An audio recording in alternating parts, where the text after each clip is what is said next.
She had always been invisible in his world, until the day she went into labor in a luxury hospital her powerful husband had bought just for her, and the doctor bent close, his hands trembling.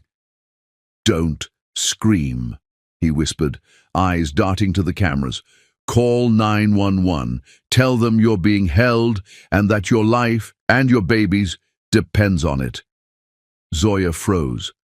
The paper on the tray in front of her bore her name, her signature, and a secret that could destroy her forever. Outside, her husband's mother smiled, calm, unshakable. But inside, the walls of power, wealth, and control were cracking, and Zoya had no idea how far someone would go to take everything from her. "Hi, my amazing family. It's a blessing to see you back at Mr. James Family. To every woman watching, may your heart overflow with joy, your mind stay sharp with courage, and your life be a beautiful testament to love. You are the heartbeat of our families and the silent architects of our future. If your heart beats for your family, like this video and share your love by typing Family First with Mr. James. Get ready, because today's story is one you will never forget." Zoya learned early how silence could hurt more than words. In her village, silence meant nightfall, the pause before crickets sang, the moment when mothers counted their children before closing doors. Silence there felt earned, gentle, safe. In the Vane mansion, silence felt like judgment. It pressed against her ears when she walked, thick and watchful, as if the walls themselves were aware she did not belong. The floors were polished so perfectly that her reflection followed her everywhere, dark skin against white marble, a living contrast that the house never let her forget. The mansion was not loud, yet it was never calm. There was always a distant hum, air systems whispering, cameras clicking softly, elevators gliding like ghosts behind walls. Everything functioned, everything obeyed, except her. Zoya moved carefully, instinctively softening her steps, the way she used to walk past sleeping elders back home. But here, there was no one sleeping. This house never rested. It simply waited. She passed the portraits again. Men with pale faces and hard eyes, women wrapped in silk and entitlement. Generations of Vanes stared down at her, oil-painted lips pressed thin, as if offended by the warmth of her skin, by the life in her gaze. She wondered how many of them would have chosen silence too. At 24, she was young enough to still feel shock, old enough to hide it well. Her deep brown skin carried the sun of her childhood, the kind that no amount of luxury could bleach away. Her eyes, wide, observant, honest, still reflected open fields and riverbanks, places where people spoke even when they had nothing to say. Here, words were currency. Silence was power. Julian Vane was always there, and never really there. She sensed him before she saw him. His presence was like a shift in pressure, a tightening of the air. Sometimes she would pause at the top of the staircase because she knew he was somewhere below, moving through the house with precise, unhurried steps. He slept in the east wing. She slept in the west. Entire corridors existed only to keep them apart. They ate at the same table, but never together. Meals were served on schedules that did not overlap, as if the house itself was trained to prevent intimacy. Sometimes Zoya would see the faint imprint of his presence, an untouched glass of water, a folded napkin, the lingering scent of his cologne in the dining room. He spoke to her when necessary. "Tomorrow we'll have guests. The board meeting will run late. The doctor will visit at 10. His voice was calm, controlled, emotionless, not cruel, never cruel. That almost made it worse. Their marriage was not built on love. It was built on ink, a signature, a debt erased, a life rearranged. Zoya remembered the day she signed the papers. Her hand had trembled, not because she didn't understand, but because she understood too well. Her family needed saving. Julian needed resolution. The world called it an arrangement. Zoya called it survival. She had learned survival young. So she accepted, She endured. She learned when to speak and when not to. She learned which servants avoided her eyes and which offered small, silent kindnesses. A cup of tea placed closer, a shawl folded neatly. She learned that Lady Beatrice's footsteps sounded sharper than others, and that it was better to leave the room before those footsteps reached her. Julian saw everything and said nothing. That hurt in ways Zoya never admitted, even to herself. Then her body changed. At first, she thought it was stress, the fatigue, the strange hunger. The way smells made her stomach twist. She did not allow herself hope. Not in this house, not in this marriage. But the doctor confirmed it in a private room that smelled of antiseptic and money. Pregnant. The word landed between them like something fragile. Julian didn't touch her. He didn't smile. He didn't speak for a long moment. Zoya prepared herself for cold distance to harden into something worse. Instead, something shifted. Julian became present, not warm, not gentle, alert. Security doubled overnight. New guards appeared at every entrance, faces unfamiliar, eyes sharp. Julian cancelled international trips without explanation. Meetings moved to video calls. The mansion's surveillance system was upgraded twice in 1 month. Then he bought a hospital, the Obsidian Medical Center. Zoya learned about it the way she learned most things in this marriage, after it was already done. Entire top floor reserved, private elevators installed, staff vetted personally. When she asked why, Julian paused. "Because I don't trust anyone," he said. It was the longest sentence he had spoken to her in weeks. She noticed the way his gaze followed her now, not possessive, not tender, protective, and afraid. That fear unsettled her more than his coldness ever had, because Julian Vane was not a man who feared easily.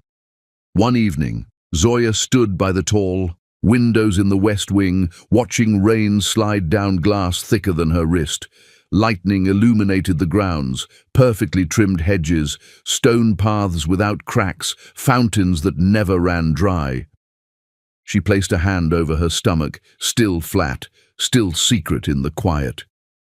Behind her, Julian stopped. She didn't turn. She felt him there, closer than usual. For a moment neither spoke. Then, softly, almost to himself, Julian said, "This house has taken everything from me that mattered." Zoya's breath caught. Before she could respond, he stepped back. The distance returned. The silence closed in again. But this time it felt different. He wasn't just watching her anymore. He was guarding something, and whatever he feared enough to build walls this high had already begun to move. That night, as Zoya drifted into uneasy sleep, she missed the quiet sound of a new lock sliding into place outside her door, installed on Julian's direct order for her safety. And somewhere else in the mansion, Lady Beatrice Vane stood before a mirror, smiling faintly as she whispered, "She still thinks silence can protect her." Lady Beatrice Vane did not rush her entrances. She never needed to. Her presence announced itself before her footsteps did. The house reacted to her the way people reacted to storms, quietly, instinctively, with a sense of preparation learned over years of damage. Zoya felt it before she saw her, that tightening in the chest, that warning pulse beneath the ribs. Lady Beatrice arrived more often once the pregnancy began to show, not dramatically, not with celebration, but with precision. Her visits were measured, timed, as if she were monitoring an experiment rather than acknowledging a child growing inside another woman. She would appear in the morning light, dressed in tailored elegance, pearls resting against pale skin like punctuation marks. Her eyes always found Zoya immediately, always. The smile came next, sharp, controlled, bloodless. "Zoya," she would say, as though testing the word's weight in her mouth. "You look well." It was never a compliment. It was an assessment. The first time Beatrice touched her, Zoya almost flinched. It was brief, fingers brushing her arm as if by accident. but the touch lingered a fraction too long, sliding over Zoya's skin with clinical curiosity. "Such healthy skin," Beatrice murmured, tilting her head. "Strong genes. Useful." The word landed wrong. Useful. Zoya's breath stilled, but her face remained calm. She had learned not to react. Reactions fed people like Beatrice. Silence starved them. So she didn't answer. She never did. The servants watched carefully when Beatrice was near. Zoya noticed how their eyes flicked between mother and daughter-in-law, how no one interrupted, how no one lingered long enough to be accused of witnessing too much.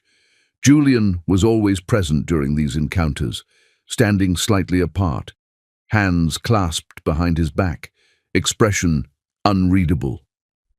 Zoya learned to watch his jaw.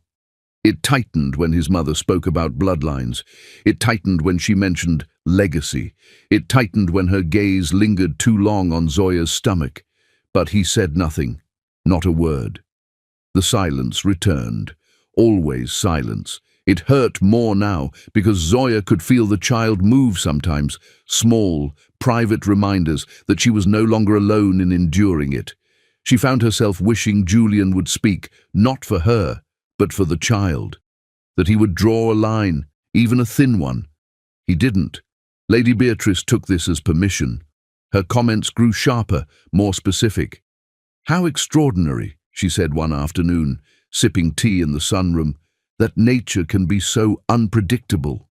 Another day her eyes narrowed thoughtfully. "I suppose adaptability is a kind of strength." Zoya listened, stored every word. She understood that Beatrice never spoke carelessly.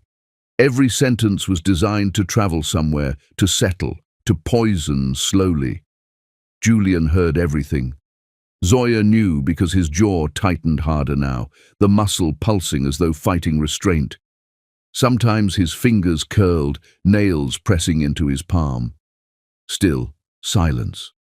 Then came the night the house forgot to sleep. Zoya had woken thirsty, the kind of thirst that crawled up the throat and refused to be ignored. She wrapped a shawl around herself and stepped into the hallway, bare feet sinking into thick carpet. The mansion was dim, lights lowered to night settings. Shadows stretched longer here, bending around corners. She had just reached the stairwell when she heard her. Lady Beatrice's voice carried easily in the quiet. "The child will not change the bloodline." Zoya stopped. Her heart began to beat too loudly. Beatrice stood near the study doors, phone pressed to her ear, her back partially turned. She sounded calm, certain, dangerous. "I won't allow it," she continued. There was a pause. Zoya leaned slightly closer, breath shallow, every instinct screaming not to be seen. "Yes," Beatrice said softly. "Everything is already in place." The line went dead.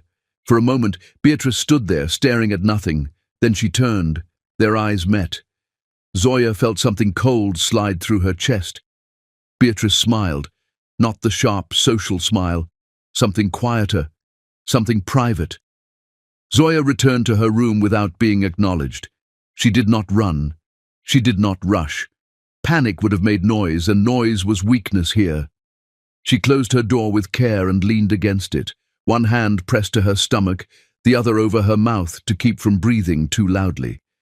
"Everything is already in place." The words echoed until dawn. Julian did not ask why she looked pale the next morning. He watched her more closely, though. His gaze tracked her movements like he was memorizing something he might lose. That afternoon, without discussion, he booked the delivery date. Early. Too early. Zoya sat across from him as he spoke with the hospital administrator on speaker. His voice was clipped, decisive. The administrator agreed to everything immediately. Private suite, restricted access, full medical discretion. Zoya felt the shift then, not relief, not comfort, but urgency. That night, Julian did something he had never done before. He didn't return to the East Wing. Zoya woke to the sound of a chair moving. Her eyes flew open. Julian sat beside her bed, not on it. On the chair, His jacket was folded neatly on the floor, his tie loosened. He looked exhausted in a way she had never seen before, like sleep was something he no longer trusted. He didn't touch her, didn't speak, but he stayed. Zoya lay still, listening. His breathing was slow but deliberate, awake breathing, the kind used by men who believed danger came when you closed your eyes. She turned her head slightly and watched him in the low light. For the first time since their marriage, Julian looked unsure. Not cold, not distant, guarded. Like a man standing watch over something fragile in a house built by enemies. Zoya placed a hand over her stomach. The baby moved. Julian noticed. His eyes softened for half a second before hardening again, as if he was afraid softness might cost him something. Neither of them slept. Outside the room, the mansion remained silent. But Zoya understood now. This silence wasn't empty. It was waiting. As dawn crept through the curtains, Zoya realized something chilling. Julian wasn't guarding her from the world. He was guarding her from someone already inside the house. Morning did not arrive gently. It came in layers of artificial light, filtered through tinted windows that refused to show the outside world honestly. The delivery suite on the top floor of Obsidian Medical Center looked more like a private residence than a hospital. Soft grey walls, muted gold accents, screens hidden behind panels until needed. Zoya lay on the bed, breathing steadily. Her body felt normal. No sharp pain, no panic. Just the heavy awareness of time moving forward whether she was ready or not. Two nurses moved quietly around her, efficient, polite, careful not to meet her eyes for too long. Their smiles were professional, practiced. Too practiced. Zoya noticed everything now. She had learned to. The door opened. Dr. Aris stepped inside. He was a man built on reputation. Tall, silver-haired, immaculate in posture and dress. His name was carved into plaques across the hospital. His hands had saved lives that made headlines. He was not supposed to be nervous. Yet his hands shook. It was subtle, just enough for someone watching closely to notice. A tremor as he adjusted his gloves. A hesitation before touching the tablet in his hand. "You'll be fine," he said. Too fast. The words tripped over each other like they were trying to escape his mouth before his conscience could stop them. Zoya studied his face. She had met him twice before, calm, confident, almost gentle. This man avoided her eyes. "I feel fine," she said slowly. "No contractions, no pain." Dr. Aris nodded too quickly. Yes, of course." He tapped the tablet again. The screen lit up with charts she couldn't read from where she lay. "We're proceeding with an emergency C-section," he added. The word emergency echoed strangely in the room. Zoya's fingers curled into the sheets. "That's not what we discussed." The nurses stilled. For half a second, no one moved. Dr. Aris's eyes flicked, not to Zoya, but to the small black camera mounted high in the corner of the room. Then to the door. Zoya followed his gaze. Her heart began to pound. He stepped closer, blocking the camera's view with his body as he pretended to check her IV. His breath was uneven now, shallow, as if every inhale cost him something. "Don't scream," he murmured. The words were barely sound. Zoya's blood went cold. "I've disabled the room's intercom," he continued, voice trembling despite his effort to control it. "You have less than 2 minutes before someone notices." Her mind raced, struggling to keep up. "Take my phone," he said quietly, pressing his hand against his coat pocket. "Call 911. Tell them you are being held at Obsidian, top floor." Zoya didn't move. Shock pinned her in place. "Your husband's mother," he said, swallowing hard, "signed something she had no right to sign." The words landed like a blow to the chest. Fear crawled up Zoya's spine, sharp and cold, sinking its claws deep. She felt suddenly exposed, like the walls had pulled away and left her alone in a room full of eyes she couldn't see. "This isn't about delivery," Dr. Aris whispered. "It's about ending you, or ending your future." A nurse shifted near the door. Dr. Aris straightened immediately, voice rising. "Blood pressure looks stable," he said loudly, for the benefit of unseen listeners. Then, without looking at Zoya, he added under his breath, "Please, you have to trust me." Trust. The word tasted bitter. Zoya's thoughts fractured, memories flashing too fast to hold. Lady Beatrice's smile, the late-night phone call, Julian booking the delivery early, sleeping in the chair like a guard who expected attack, everything aligned. She slowly slid her hand toward Dr. Aris's pocket. Her fingers brushed cold metal. The phone. Her heart hammered so loudly she was sure someone else could hear it. Dr. Aris's face glistened with sweat now. "I shouldn't be doing this," he whispered. "But I already signed one lie. I won't sign another." "Why?" Zoya breathed. His jaw tightened. "Because I have a daughter," he said simply, "and because guilt is heavier than fear." Footsteps echoed in the hallway. Someone paused outside the door. Zoya wrapped her fingers around the phone and pulled it free, hiding it beneath the blanket as the door opened and another staff member stepped in, clipboard in hand. "Everything on schedule?" the woman asked. Dr. Aris forced a smile that didn't reach his eyes. "Perfectly." Zoya stared at the ceiling, pulse roaring in her ears. She had seconds, and the room felt smaller by the breath. As Zoya unlocked the phone with shaking fingers beneath the sheets, the anesthesia cart rolled closer to her bed, and Dr. Aris realized, with a flick of terror in his eyes, that someone had reactivated the camera. Zoya's hand trembled as it brushed against cold metal in the doctor's pocket. The weight of the small device was heavier than she expected, though it was no larger than a phone. Sweat ran down her palm, but she didn't pull away. She could feel the pulse of the room through her fingertips, the quiet hum of monitors, the faint hiss of oxygen lines, the rhythmic ticking of some hidden clock counting her minutes.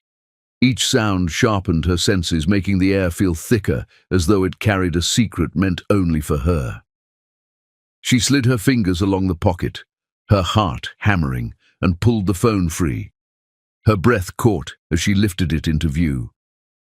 It was small, but it held the power to call for help. Her pulse raced with both relief and fear. Then her eyes flicked to the tray beside her bed. A document lay there, crisp and white, edges carefully aligned as if nothing else in the room existed except it. Zoya's stomach twisted. Consent form. She froze. Her name was written on it, elegant cursive, flawless. But the signature wasn't hers. Her chest tightened, the line between disbelief and terror blurring. She leaned forward, reading every word slowly, each syllable slicing into her like shards of ice. The fine print was worse than she could have imagined. If the child were female, a daughter, a secondary procedure was authorized. Permanent, irreversible, words that meant endings, not beginnings. Words that could erase her future before it had even begun. She swallowed hard. The sound seemed deafening in the otherwise quiet room. Her baby stirred within her. A kick, small but insistent, and Zoya felt a spark of life that made her stomach clench. The movement, so ordinary in any other circumstance, became a lifeline. She pressed a hand to her belly, feeling the tiny resistance of her child, her daughter, her Amara. The knowledge settled like stone in her chest. Her daughter, a girl. The procedure outlined in the form would ensure she never had the chance to live as fully as she might. The weight of betrayal pressed against her like the walls themselves had narrowed, shrinking the room into a trap. Her fingers shook as she lifted the phone again, careful not to make a sound. She took a photo of the document, ensuring every detail was visible. Then, with trembling hands, she sent it to the only person who could act, Julian. The phone buzzed faintly in her grip as the message went through. Her lips parted, and she whispered, barely audible even to herself, "Please, see this." At that precise moment, The drip began. The anesthesia. Slowly, carefully, a cold liquid running through the IV line into her veins. The world began to blur. Shapes lost their edges. The room melted, becoming softer around the corners, a painting left unfinished by a careless hand. Her pulse raced faster than ever, a hammering drum echoing in her ears. Panic tried to claim her, but she gripped the edges of the bed, clinging to the sensation of reality with all the strength she had left. The door stayed closed. No one entered, no one came, and then, as if the walls themselves remembered, the memory of a voice floated through her mind. Lady Beatrice Vane. Calm, deliberate, cold. "I won't allow it," it echoed, bouncing off the walls and into her bones. The words had weight. They were a promise, not a threat, not an idle thought, a plan, already set in motion, already deadly. Zoya's eyes darted around the room. Monitors, trays, cabinets, security cameras in the corners, their lenses black and unblinking, watching. Her stomach twisted again. A fluttering panic mingled with the life she carried. She could see Dr. Aris now, standing a few feet away, hands trembling despite his attempts at composure. His lips moved slightly, whispering something she could not hear, a silent plea, perhaps, to do what was right, to survive. Zoya took a deep, shaky breath. Every fiber of her body screamed to run, to resist, to fight the invisible trap closing around her. Her hands gripped the phone tighter, knuckles white, her thoughts scattering in a storm. Anesthesia will come. She has the power. The consent form is forged. Julian, he has to see this. He has to. Her head spun. The edges of her vision darkened as the drugs spread their icy influence. She fought the pull, blinking rapidly to keep the room in focus. Panic fought against sedation, adrenaline against inevitability, and then came the sound. A faint click, soft but deliberate, from the door. Zoya's body froze. The click repeated, a second deliberate pause before it moved again. Someone, or something, was coming closer. The footsteps were slow, calculated. Dr. Aris glanced toward the sound. His hands shook harder now, sweat glistening on his forehead. "They know," he whispered. "They're coming." Zoya tried to shift, tried to lift herself, but the bed felt heavier than ever. The anesthesia was gaining ground. Her daughter kicked again, urgently, and it anchored Zoya just enough to keep her awake, to force her to notice. Her mind raced, desperate, chaotic, trying to thread a path through the growing panic. She has already signed the papers. Someone else, someone dangerous, is here. Julian. He needs to see this. Someone must stop her. The sound outside the door stopped. Silence fell. A pause that stretched impossibly long, making the air itself feel thick and suffocating. And then a shadow appeared beneath the door. A small, deliberate one. A figure moved just enough to be seen, as if testing her reaction. Zoya's breath caught in her throat. Her fingers tightened around the phone. Dr. Aris's voice was barely audible. "Stay calm, just stay calm." But Zoya knew that calm was no longer an option. Every instinct in her screamed that the danger was immediate. The forged papers, the power over her life, and now someone testing the room, it all collided into one harsh truth. Her life, and her child's, were no longer hers to control. The shadow slipped under the door again, this time moving faster. Zoya's eyes widened as a small metallic click sounded from the lock. Someone was trying to enter, and in that instant, the anesthesia began to pull her under. She was fading, and the danger was already inside. Julian's hands clenched around the polished railing of the private elevator. The lights flickered once, just a pulse, and then steadied again. Nothing seemed amiss, except the oppressive weight pressing against his chest, the sense that every wall, every panel of this building was conspiring to hold him in place. He had been summoned here under the guise of urgency. A private elevator, floor to floor, supposedly necessary to finalize the Vane family trust revisions. The documents had been placed in front of him with careful attention, stamped and signed with the authority he trusted, or thought he trusted. But trust had a cost, and tonight it was exacting its toll.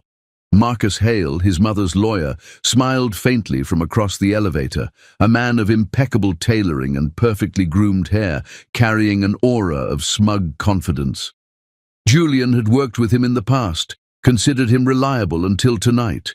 Every glance, every nod, now carried threat disguised as professionalism.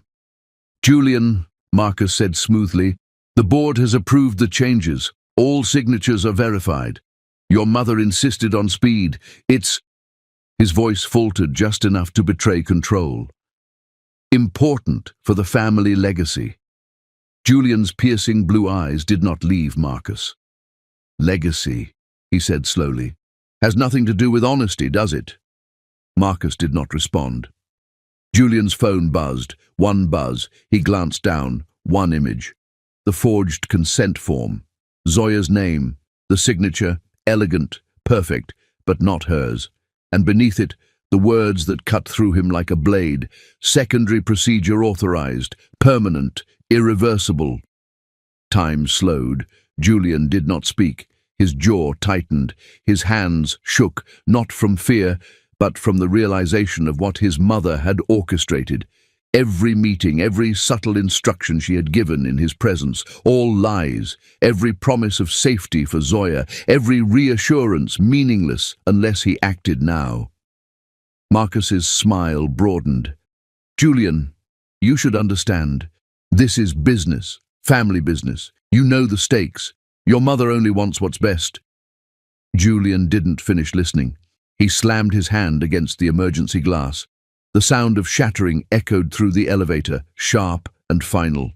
Pain lanced up his hand, warmth spreading quickly, but he didn't flinch. There was no time for hesitation, no luxury for caution. The glass was broken. The red alarm flashed. "Julian!" Marcus shouted. His voice was calm but brittle, an attempt at authority, cracking under sudden chaos. "Stop! That's—" But Julian did not stop. He didn't wait for the doors to unlock. He didn't pause for security guards or the stifled whispers of the floor attendants pressed to the elevator shaft. He moved like a man propelled by something far more potent than fear, love, determination, rage. The blood from his hand smeared along the railing, but he didn't care. Pain was irrelevant. Only action mattered.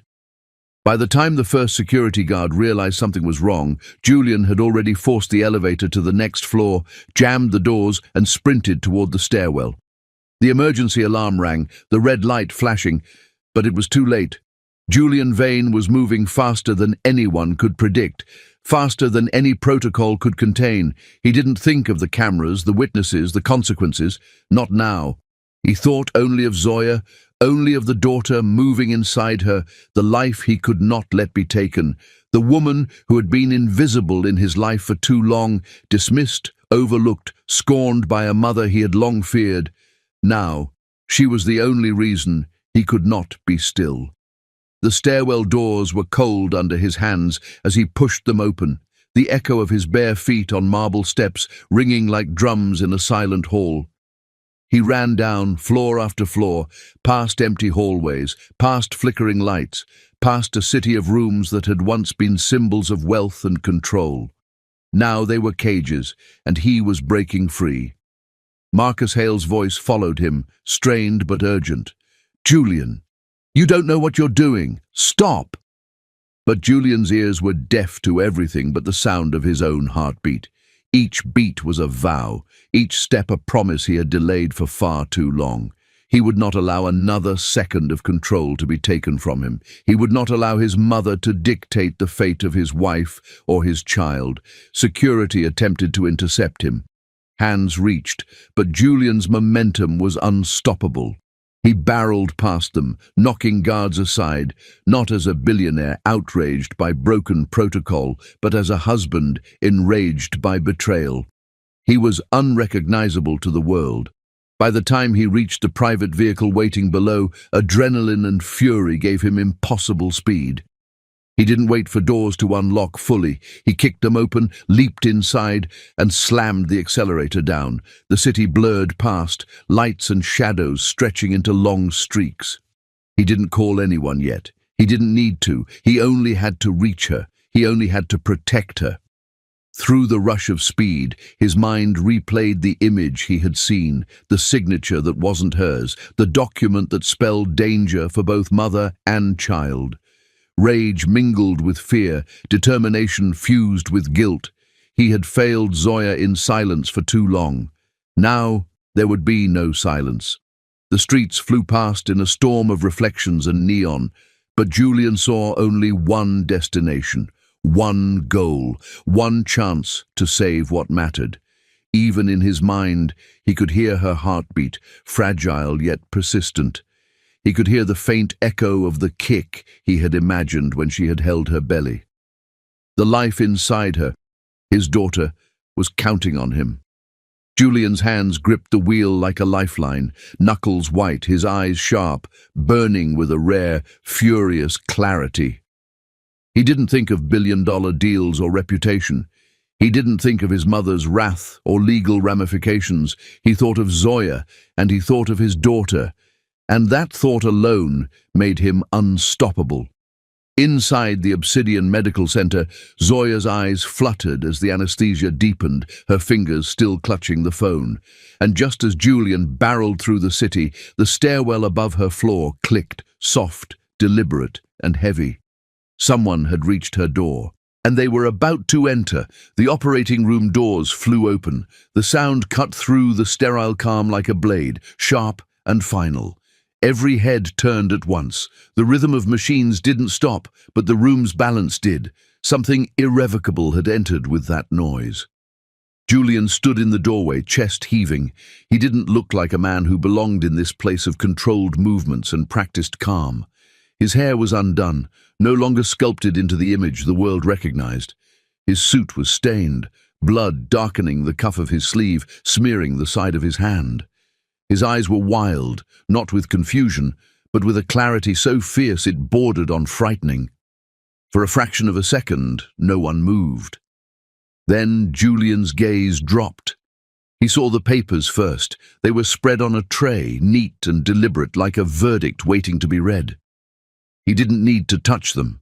He recognized the structure, the legal language, the precision of his mother's world. Then he saw Zoya.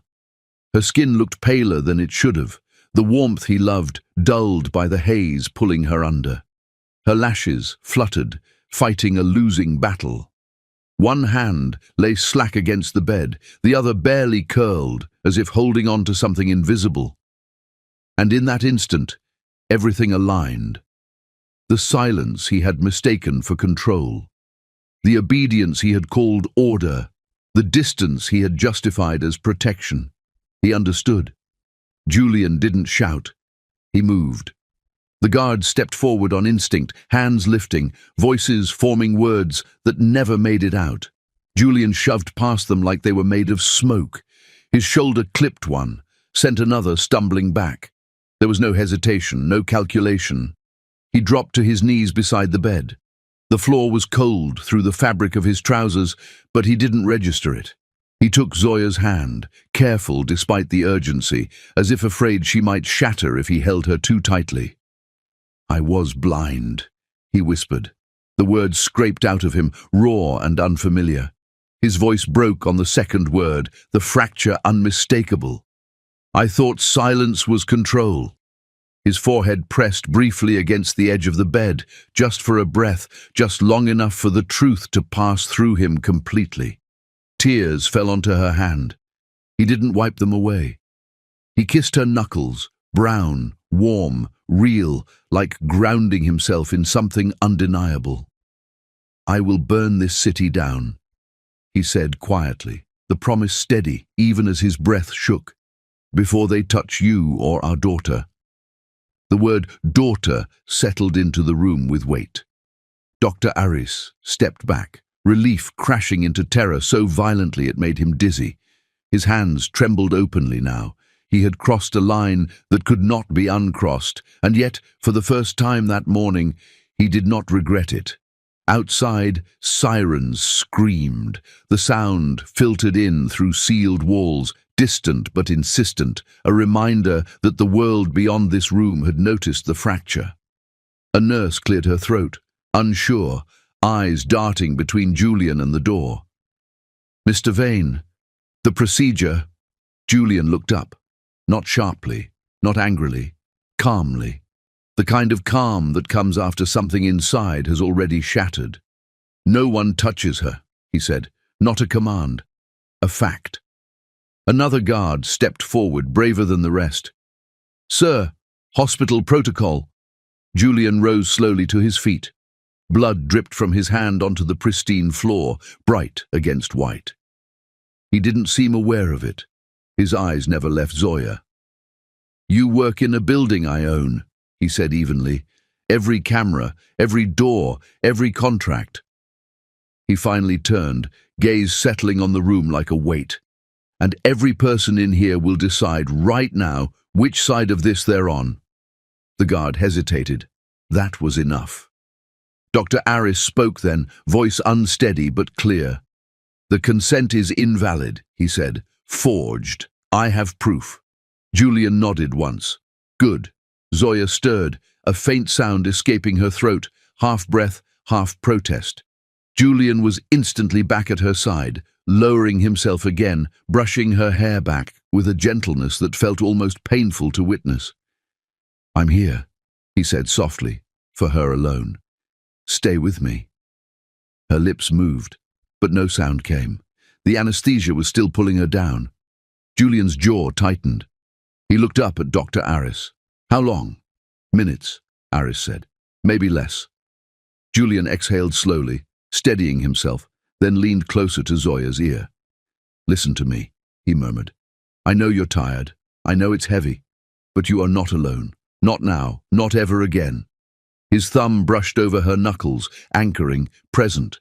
The doors at the far end of the room opened again, this time without force. A familiar presence filled the space.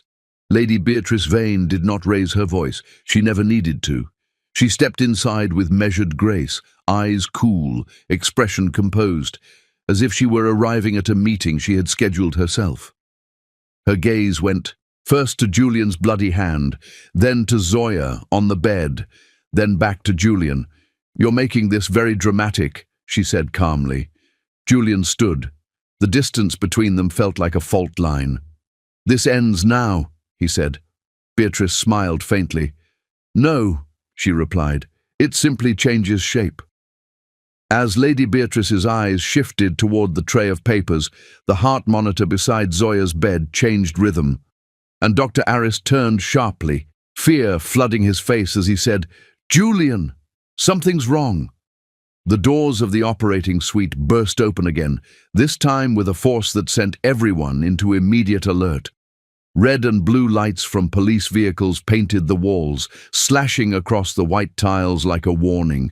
Julian did not flinch. He didn't step back. His hand never left Zoya's, her fingers entwined with his, warm and real in a world that had been cold for far too long. The officers moved quickly, precise, authoritative, cutting through the confusion with practiced efficiency. Board members who had been overseeing every detail, every protocol, every decision that had endangered Zoya and their unborn child were being detained. Handcuffs clicked, papers were seized, phones taken, and in that sudden chaos, the power structures that Lady Beatrice had spent decades meticulously building began to crumble. She stood still, silent. Not a muscle betrayed panic or surprise. Her gaze, however, was fixed entirely on Julian. The blue of his eyes, the intensity that had erupted when he had stormed through the city and then the hospital, held her attention. She smiled, calm, composed, chilling. "You chose her over me," she said. The words were quiet, almost conversational, but they struck the room like a hammer against glass. Julian did not respond. He did not need to. His answer was in the way his fingers squeezed Zoya's hand. His answer was in the way he leaned slightly over her, brushing a stray strand of hair from her forehead, whispering reassurances even though she could barely respond. Zoya's chest rose and fell, her breaths shallow but determined. The anesthesia had done its work. yet she clung to awareness, to the reality of him at her side, grounding her in a world that had tried to strip her of control, of agency, of life. Dr. Aris worked with renewed focus, calm only because Julian's presence stabilized the room. Every incision, every cut, every careful motion was executed with precision. The monitors beeped steadily, then faltered slightly, then steadied again. Zoya felt her pulse racing, the movement of her daughter inside her growing stronger. Every kick was a signal, a reminder, a plea to survive, to be born into a world where her father had finally chosen to act, not as a billionaire but as a husband, a protector. Outside, chaos erupted in the halls. Security guards tried to call for backup. Officers barked commands, phones rang and clicked, yet inside this room the tension coalesced into a singular focus: survival. Zoya's hands shook, but she found the strength to lift them to her chest, pressing against Julian's palm. His thumb traced small circles over the back of her hand, a silent vow, a connection that grounded them both. Lady Beatrice was escorted out, her smile never faltering. The officers didn't understand it at first. They assumed fear, assumed shock, assumed regret. But her calm revealed a deeper calculation. "You think this changes anything," she said, her voice low enough that only Julian could hear it. "But bloodlines are never truly broken." Julian's jaw clenched. He inhaled slowly, steadying himself, forcing the rage into a controlled focus. He didn't answer her. He couldn't. Words would have been futile. Instead, he returned his attention fully to Zoya. Minutes stretched. The room's tension became almost tangible. Every assistant, every nurse, every doctor moved, like they were aware that history was being rewritten, that the next moments would define the life of both mother and child. And then it happened. A sharp cry, a single, piercing, unmistakable sound. Amara. The baby's first breath tore through the room with the force of existence itself. Julian's eyes closed instinctively. Relief, disbelief, love, guilt and joy all collided at once. He felt tears slide down his cheeks, unbidden, unrestrained. For the first time in years, he wept openly. He bent over the small bundle, brushing his lips lightly over the infant's forehead. "Amara," he whispered. The name left his lips like a prayer, a promise, a declaration. Zoya's eyes, barely open, sought his. A small, tired smile curved her lips, warmth and pride mingling in her gaze. Despite exhaustion, despite fear, despite every attempt to take away their future, they had survived. Dr. Aris exhaled, finally allowing himself a small smile. "She's strong," he said. "Both of them are strong." Julian's gaze swept the room. Monitors, nurses, guards, officers, the papers, the empty tray that had once held a forged signature. His hands were still trembling, but this time from relief, not rage. Lady Beatrice, now seated in the back under police supervision, maintained her composure. She did not scream, she did not beg. She simply watched, calculating, already planning her next move, even as the city beyond the hospital began to regain order. Julian turned back to Zoya, holding Amara close, her tiny head resting against his chest. For the first time in what felt like forever, he allowed himself to feel something unfiltered, uncalculated, unmasked, vulnerable, human. Outside the operating room, sirens echoed, voices shouted, and somewhere in the distance, the city continued, unaware of the private war that had just been fought within these walls. Inside, Julian whispered again, voice soft, almost trembling. "We're together now, always." Zoya's lips parted slightly, a whisper barely audible. "Always," she echoed. Amara stirred again, small fists brushing Julian's chest. A tiny yawn escaped her lips, fragile and fierce all at once. Julian's thumb traced the soft curve of her cheek, anchoring himself to the moment, knowing it would pass all too quickly. Even with victory, Julian's mind could not ignore the warning in Lady Beatrice's calm demeanour. He had saved them today, but she had not been defeated, only delayed. A subtle, almost imperceptible movement caught Julian's eye. A hand slipped from behind the curtains, reaching toward the incubator, and the shadow of someone familiar but unexpected loomed, silent, watching, waiting. Julian's hands shook, not from rage, not from fear, but from the weight of responsibility he had carried for far too long. The air of the Vane Empire, once polished and unyielding, now seemed hollow around him. Every office, every chair, every golden plaque commemorating deals and decisions made in silence was suddenly meaningless. He had spent decades living under the illusion of control, yet true control had been nothing more than a veneer, fragile and easily broken. He dismantled it all. The board members, the trust documents, the legal chains that had bound both him and his family, they crumbled under his insistence. Contracts he had signed in obedience to Lady Beatrice were voided, signatures annulled. Every room, every file, every committee that had protected deception and privilege now lay bare. The empire of perfection and wealth had sheltered monsters, and he was determined that it would no longer stand. Testifying against his mother was a blow that few could imagine. Julian's voice, once reserved and cold, now rang with conviction. Every word was measured, precise, unflinching.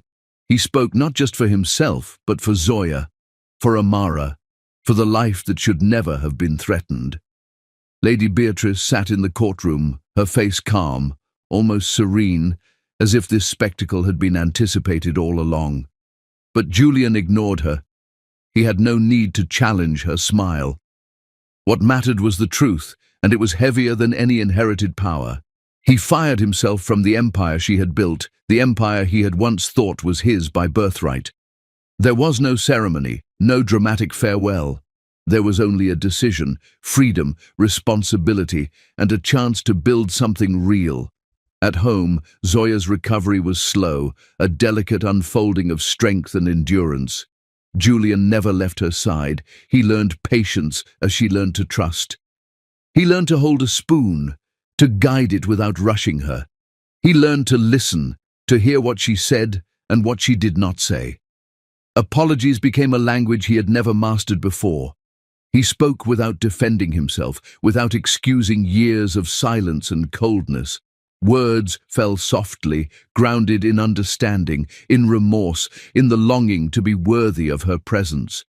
Love did not arrive suddenly. It did not flash or ignite in a single moment. It grew, quietly, honestly. They spent mornings together in the nursery, Julian watching Zoya cradle Amara as the baby stretched and yawned. Sometimes he would hum softly, learning the tune Zoya preferred, until she smiled and told him he was beginning to get it right. Slowly, he became part of the rhythm of the household. Not as a billionaire, not as an heir, but as a husband and father. He would sit beside her as she nursed, not speaking unless spoken to, offering his hand, a brush of his thumb across her skin, or the soft warmth of a shoulder pressed to hers. In those moments, the walls between them thinned. The distance that had once been vast and cold shrank into quiet intimacy. Julian learned her habits. The way she always folded the blanket around Amara's tiny shoulders just so. The careful way she washed her hands, as if each drop of water could wash away more than dirt, could wash away fear, guilt, history. He memorized the little lines that appeared on her forehead when she was tired, when she was frustrated, when she was lost in thought. And Zoya, who had endured so much, began to trust the silence between them as much as the words. She watched him change, not with fanfare, not with declarations, but in small gestures. The careful way he prepared her tea, the protective instinct that never overstepped, the steady presence even in moments of doubt. Love grew in quiet spaces, in unspoken apologies, in patience, in the rhythm of daily survival and care. Julian did not try to fix everything at once. He let her teach him, Let her guide him. Let the intimacy be measured. And in the space of that measured love, something fragile and exquisite flourished. Amara's laughter began to fill the rooms, and with it, the mansion felt different. The walls that had once imprisoned, the ceilings that had loomed oppressively, now seemed to cradle the new family. Julian watched his daughter, hearing her tiny squeals, seeing her eyes widen with curiosity, and felt something deeper than any boardroom victory or legal triumph, a sense of belonging that had nothing to do with wealth or title. Night times became a ritual. Julian would hold both Zoya and Amara, letting them rest against his chest, feeling their warmth seep into him. He whispered promises he had never dared say before, promises of protection, of love, of devotion. Dr. Aris visited occasionally, offering updates and quiet smiles. The staff, once tense and alert, now moved with ease, relieved that the danger had passed and that the family they had risked everything to protect was finally safe. And yet, beneath this fragile calm, a tension remained. Lady Beatrice's influence had been curtailed, but it had not vanished. She was watching, calculating, waiting. Julian knew that the battle for their safety was far from over, but in the quiet moments, holding Zoya and Amara, he allowed himself to hope, to feel, to grow into the man he had never been before. The empire had fallen, the Ice King had cracked, but the man who remained was something entirely new, something human, something vulnerable, something capable of true love. Late one evening, as the family slept, a silent alert pinged on Julian's phone. A single message, anonymous. "You may have won the floor, Mr. Vane, but the war has only just begun." The room went still. Julian's fingers tightened on the device. Zoya stirred, half awake, and somewhere outside a shadow waited, patient, calculating, ready to strike again. 6 months had passed, but Julian's hands still trembled sometimes. Not from anger, not from fear, but from the memory of how close he had come to losing everything. The mansion had changed. Not the walls, not the gold or the marble, but the atmosphere. Laughter echoed where silence once ruled. Warmth replaced the calculated cold. Light poured in through tall windows, catching Zoya's skin in ways that made Julian's chest ache with recognition. She had always been sunlight, and now he could finally see it. He no longer walked ahead of her, nor did he linger behind.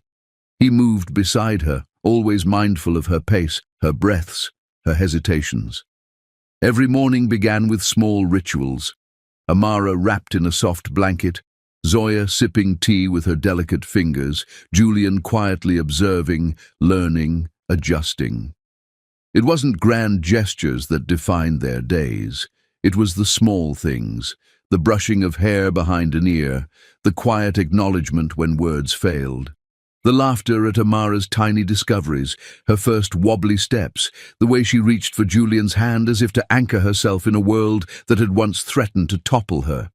Julian had built a foundation, not for himself, not to restore his image, but in Zoya's name, her real name, her authentic voice, her life that had been silenced by power and privilege. The foundation supported women who had been erased, silenced, punished for existing. Those who had been told no, who had been made invisible. Julian poured every resource he had into it, not for recognition, but for redemption. At first, people called him a fool. Critics questioned why a man of his wealth and influence would leave the empire of his family, why he would risk public opinion to fight for causes that didn't serve him. They didn't understand. Julian didn't care. Not anymore. In the quiet hours, he watched Zoya teach Amara new words. Her voice was patient, gentle, strong. Her eyes shone with the kind of understanding that Julian had spent years trying and failing to grasp. He realized that true leadership, true power, had nothing to do with money or titles. It had everything to do with protecting what mattered, with love, with courage, and with integrity. He had learned how to apologize without explanation, how to support without controlling, how to listen without judgment. Zoya had taught him more than any boardroom ever could. Every moment beside her was a lesson in humility and humanity. Amara grew too. Her laughter became the music of the household. Julian would sit on the floor, watching her, discover the world, teaching her the lessons Zoya taught him: strength, compassion, resilience. He watched as Zoya's hand guided hers through simple tasks, each motion a quiet celebration of life, of survival, of choices made against impossible odds. Yet Julian never forgot the danger that had almost destroyed them. The memory of forged signatures, secret agreements, and his mother's calculated cruelty lingered. He knew that peace was fragile and that vigilance was necessary. But for now, he let himself breathe. He let himself trust. Each night, he held Amara against his chest as she drifted to sleep.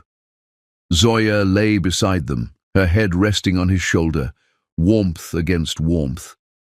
In those moments, Julian reflected on how precarious life had been, how easily it could have been taken from them, how much he had underestimated both his mother and his own capacity for action. He remembered the hospital room, the papers, the trembling hands of Dr. Aris, the suffocating silence of the mansion, and he knew, with an honesty he had never allowed himself before, that he would never allow fear or silence to dictate their lives again. Julian's choice had been made. He chose them, Zoya and Amara, over legacy, over wealth, over the empire of ice his family had built. And in doing so, he discovered that real power was not in domination or control. It was in love, in loyalty, in risking everything to protect the lives of those who mattered most. The world still watched, still whispered, still judged. But Julian had stopped listening. He was no longer the Ice King. That man had died in the elevator, in the hospital hallway, in the moment he had realized what he had nearly lost. The man who remained was human, imperfect, passionate, and deeply alive. Amara stirred, tiny hands reaching for his face. Julian smiled, heart swelling, and whispered to her softly, "You are our world." Zoya pressed a gentle kiss to his forehead, quiet, knowing, and Julian felt the weight of years of regret and silence lift. Outside, the world moved on. The empire had been dismantled. Lady Beatrice had been neutralized, at least for now, but Julian knew life would always bring challenges, threats, and shadows.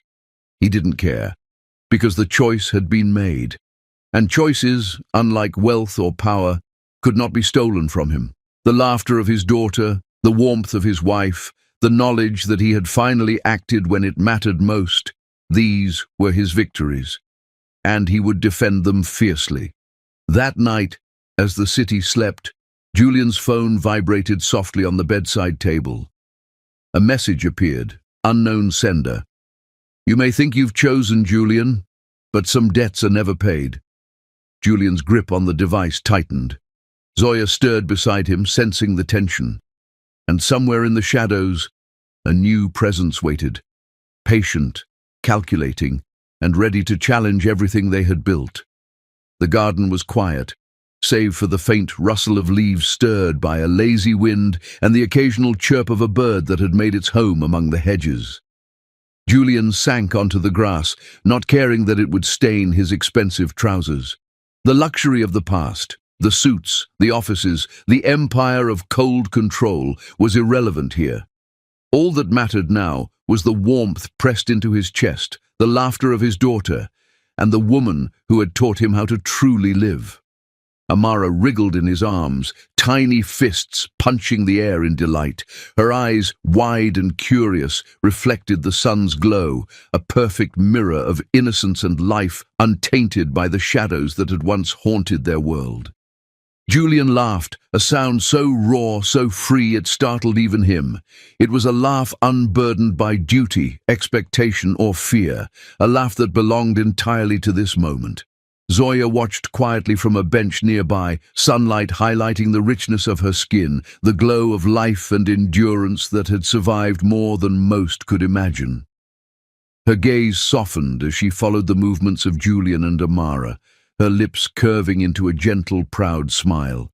She felt the same warmth in her chest she had felt the first time Julian had stayed by her side in that hospital room, the same sense of fragile yet undeniable hope. Julian caught her eyes. They held the history of pain, the silent apologies, the mistakes, and the near losses they had endured together. He took a slow, deep breath, as if drawing in all the air of this life, this second chance. "Your skin," he said, voice low, almost reverent, "holds the warmth of the sun." Zoya blinked, taken aback for a moment. She had heard compliments, whispers, and praise before, but never like this, never layered with gratitude, love, and a recognition of everything she had endured. "And your heart," he continued, his thumb brushing the back of her hand, "saved this family." The words hung between them, heavy with honesty. Julian swallowed, as if forcing the weight of his confession down, letting it anchor him in the truth he had spent years avoiding. "I don't deserve you," he admitted, eyes tracing the fine lines on her face, the warmth that had survived even the coldest of storms. "But I will spend forever trying." Zoya didn't answer immediately. She studied him, noting the subtle change in his posture, the softness in his eyes, the way his hands, once instruments of command, now held a child and her hand with gentle care. She smiled, not a polite, measured smile, not one crafted to appease or hide emotion. It was full, luminous, real, a smile that acknowledged pain and joy, mistakes and triumphs, love earned and embraced. Julian's chest tightened. He leaned back slightly, letting the grass support him, letting himself breathe the moment fully. The garden felt larger than it was, more alive than any mansion, boardroom, or luxury he had ever known. The sun dipped lower in the sky, casting a golden hue over the trio, wrapping them in warmth that felt like a promise. Safety, family, and love had survived. Amara squealed, tugging at his collar, and Julian bent forward, kissing the top of her head. She giggled, tiny arms stretching out for Zoya. Julian handed her over, feeling the natural rhythm of their lives take shape. A daughter, a mother, and a father, learning to be fully present, fully human, and fully alive together. Julian spoke softly, almost to himself, almost to the universe. "We've been through storms I never imagined, but here we are, together." Zoya's eyes softened further. She reached for his hand again, intertwining their fingers. The physical touch felt symbolic, a silent agreement that whatever battles remained outside this garden, whatever shadows lingered, they had each other. They were no longer bound by fear, manipulation, or the cold dictates of a past empire. They were bound by choice, by love, by survival. The wind lifted, carrying the faint scent of flowers and fresh grass. Julian closed his eyes for a moment, allowing it to fill him with calm he hadn't known in years. The house behind them could wait. The world beyond could wait. In this small, sunlit garden, nothing mattered but the heartbeat of family, the laughter of Amara, and the shared warmth between him and Zoya. They sat in silence, and for the first time, Julian did not feel the need to speak, to protect, to command. He simply existed beside her, beside them. Presence replaced authority, care replaced coldness, forgiveness replaced guilt, and slowly, imperceptibly, the past loosened its grip. The threats, the betrayals, the almost loss, they were still there in memory, but they could no longer define the present. Julian had made a choice, a hard, unrelenting choice, and it had brought them here, to warmth, to laughter, to life. Even Lady Beatrice's shadow, the remnants of the empire, the whispers of betrayal, they all faded against this reality. Julian had rebuilt his life, not on wealth or power, but on love, honesty, and relentless protection of what truly mattered. He lifted Amara in his arms again, spinning her lightly as she shrieked with delight. Zoya laughed, the sound pure and unforced, and Julian realized he had finally arrived at a kind of freedom he had never known, as a billionaire, as a son, as a husband, lost in silence. It wasn't perfection. It was real. It was alive. It was theirs. Julian rested his forehead against Zoya's shoulder, feeling the warmth of her skin, the pulse of life that had endured so much. He whispered, almost in awe, "We are enough. We have survived. We are together."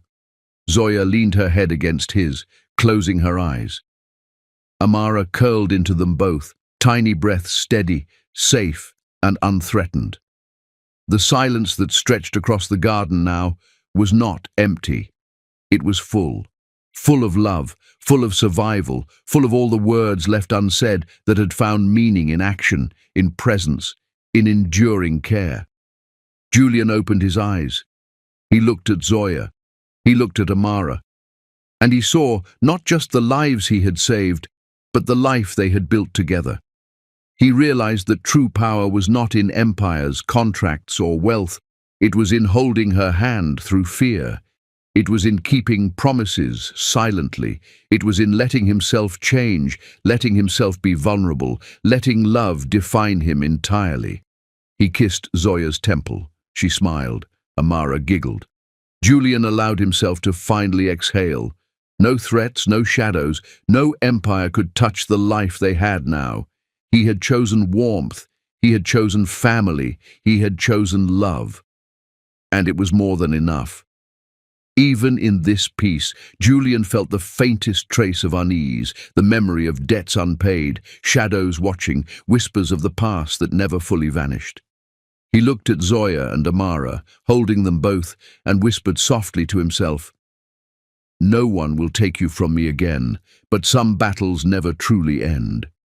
The sun dipped lower, casting long shadows across the garden, as if hinting that while today they were safe, the world beyond still held challenges, yet unseen.